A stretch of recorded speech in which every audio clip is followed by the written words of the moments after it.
To make table in Excel, there are two quick methods. In the first method, you just have to select the data in your Excel sheet along with the headers if they have, or if the data is very large, you can just click on any cell inside the sheet and then press and hold the Ctrl key on your keyboard and press A to auto select all the data along with the header. After selecting, click here on the Insert tab and here you will see the option of table.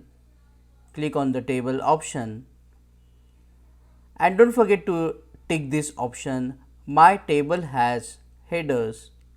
So, this table also has headers, so I am ticking it, and after clicking on OK, as you can see the table has been formed along with the filters. You can arrange the data using the ascending order or descending order and can do lot of stuff. There is one more method. You can use the keyboard shortcut. After selecting the data, just press and hold the Ctrl key on your keyboard and press T to get this option of create table and then click on OK. Now this table will look a little weird because of the colors. So if you want to change the color of the table, you can go under the table tab and select here the different table designs, and if you want a normal table, you will need to go to the home tab and under the borders option here select the option all borders, and to remove this cell colors you need to click here on the fill color option and select white. Now the title is not appearing.